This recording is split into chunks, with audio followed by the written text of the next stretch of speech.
When people talk about their favourite stations, architecturally speaking, few would put Euston at the top of the list. It was a controversial station long before High Speed 2 came along. Yet it's also a station that has its defenders. It's far from the worst station on the British railway network.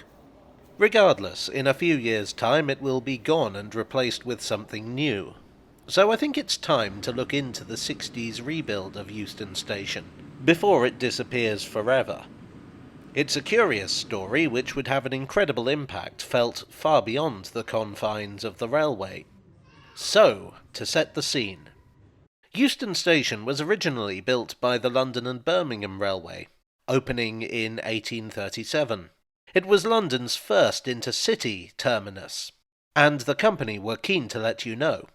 To that end, the entrance was a vast Doric propylaeum, sometimes known as the Doric Arch. In 1849, the Great Hall was added, a massive concourse to impress the passenger still further. Now, the early railways ran into a little problem with their city stations, namely that they vastly underestimated how widespread and how popular the railways would be. So they had to expand their stations to fit more platforms in. By the early 20th century, Euston was overcrowded. Platforms had been put wherever they could be squeezed in.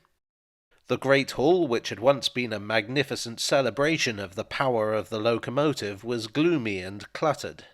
In 1923, Euston fell under the ownership of the London, Midland and Scottish Railway, a proud company who referred to themselves as the largest private enterprise in the British Empire, which is a little bit self-congratulatory considering that the company was formed by a government-mandated grouping of Britain's railways, but that's another story. The LMS not only owned Euston, but also the nearby St Pancras. The directors wondered if they could kill two birds with one stone.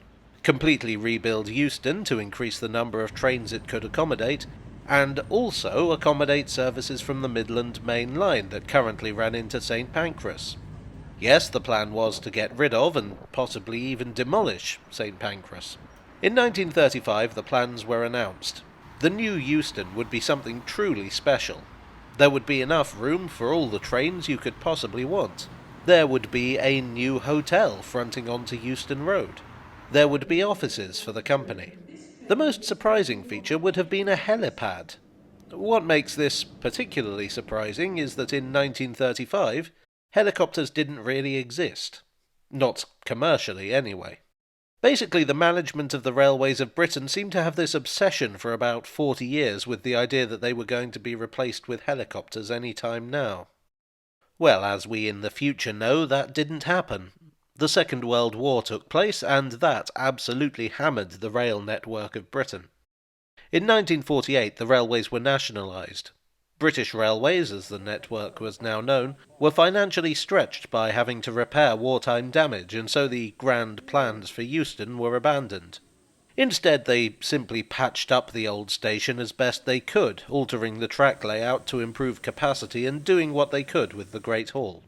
By the end of the 1950s, British Railways were finally in a position to consider modernisation. One of the priorities was electrifying the West Coast Main Line, which ran into Euston. A make-do-and-mend approach wouldn't cut it. The station would have to be enlarged. But there was no space. Unless they extended the old station forwards. The Great Hall and the Doric Arch would have to go, of course. The London County Council reluctantly agreed, on one condition, that the arch should be preserved and re-erected at the front of the new station. BR weren't happy about that. They argued that it would cost £190,000 to move the arch, whereas demolition would cost less than a tenth that price. They also argued that the new station would come right up to the main road, so there wouldn't be space. The Transport Minister, Ernest Marples, agreed with them that it just wasn't worth it.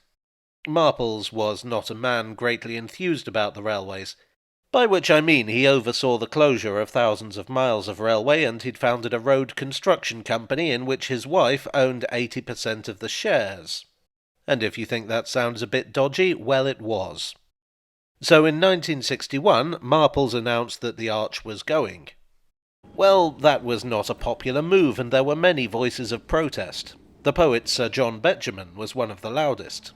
Also involved were the Earls of Euston and Ross, the Royal Academy, hundreds of architects and architecture students, and countless rail enthusiasts. They approached the Prime Minister. They crunched the numbers and came up with cheaper solutions. They held protests on site. They refused to give up hope, even unto the 11th hour.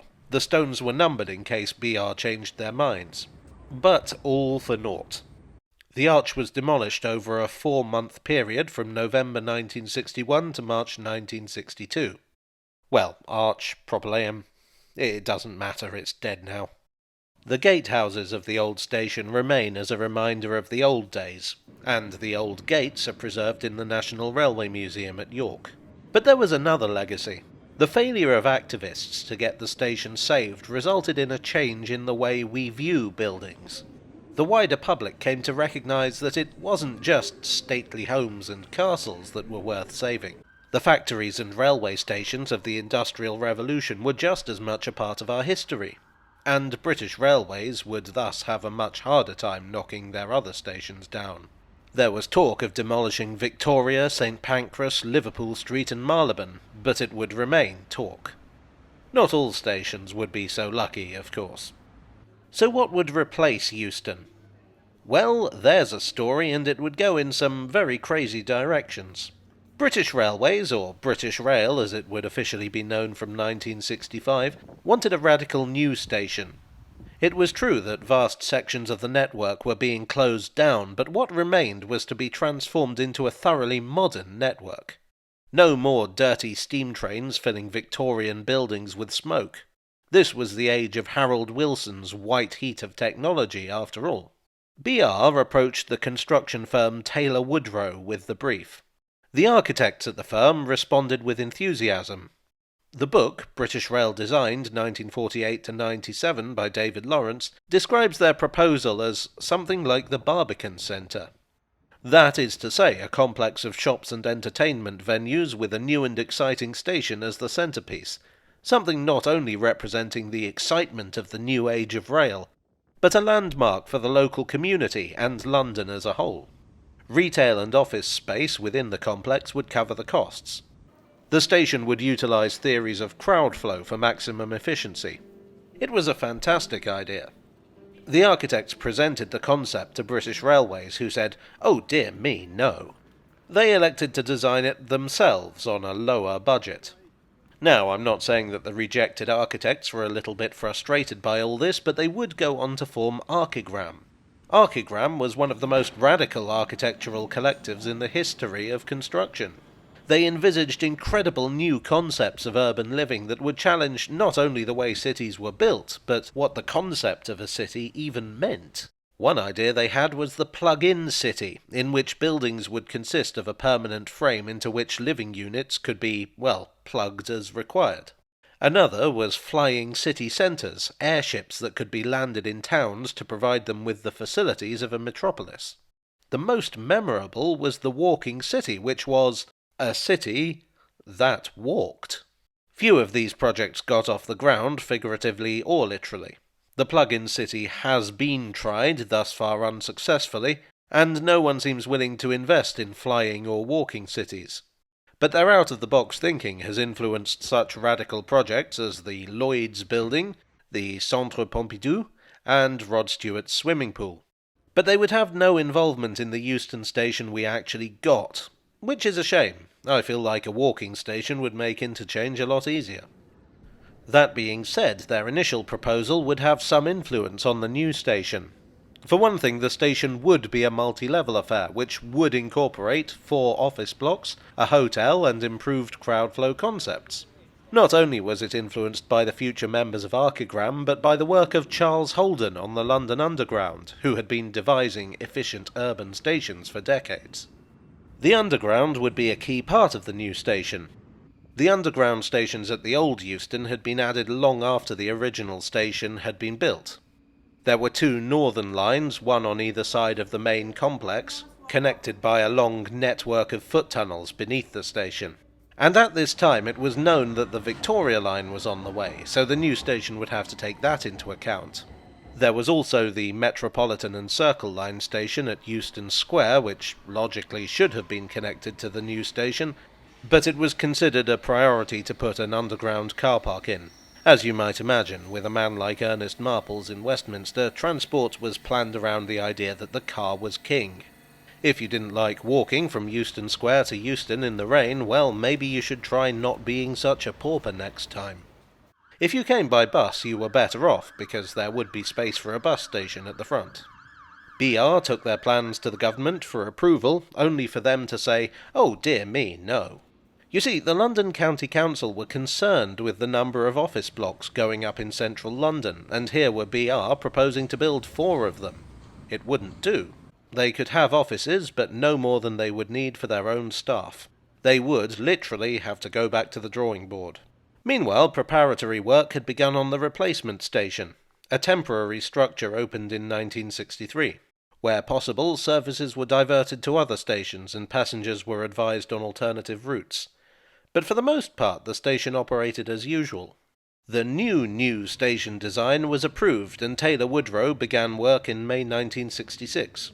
There would be fewer offices and no hotel, but British Rail hadn't given up on the concept. As a result, there is a big space at the front of the station where, as it happens, they could have put the arch if they hadn't knocked it down and thrown the stones in a river. Maybe they couldn't make money off offices and hotel rooms, but they had another plan to pay for all this, and that was to cover it in adverts. Bright, illuminated adverts. To make these more visible, the buildings would be fronted in black marble. Well, again, the illuminated adverts didn't happen, probably for the best, but the black marble remains. The new station opened in 1968 to very lukewarm reception. People hadn't forgotten the loss of the old arch, and they didn't consider the fairly nondescript frontage of the new station to be a good replacement. The fact that the statue of Britannia had been saved from the old station and installed in the new was cold comfort. Now lots of people have complained about the new station as compared to the old, including myself. So I'm going to play devil's advocate in this video and say, actually, I think it's a pretty good station design in itself. The main area is wide and uncluttered concourse, or at least it was until they moved the destination boards from above the platform entrances to the middle of the concourse. The entrances to the platforms consist of gentle slopes. The underground can be reached from within the station. Retail and refreshment spaces are around the edges rather than getting in the way. When the station was originally built, they were up on the first floor, again keeping the space clear. British Rail pioneered the idea of a travel centre here, a single space where the entirety of a journey could be planned and booked. However, in those early days there were also no seats on the ground floor. BR argued that they would attract vagrants. There was also something called a superloo. I don't know what was so super about it, but I'm sure Marvel Studios are planning a 6-part series. And away from the passenger side of things, there was a new signal box and a massive parcels depot. There have been changes over the years. It quickly turned out that there wasn't enough space for storing locomotives, so 2 of the platforms were turned over to that.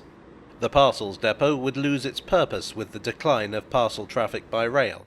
The grill room and bars on the first floor would close down, with BR preferring to let outside companies provide food and drink.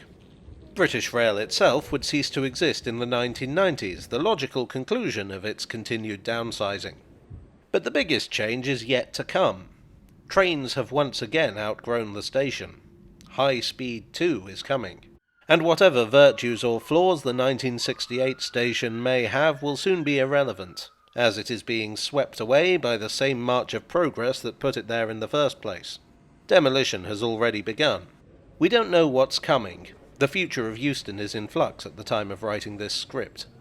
What we do know is that it's going to cost a lot of money, and once again, the hope is that they can stick a bunch of things on top of the station to pay for it.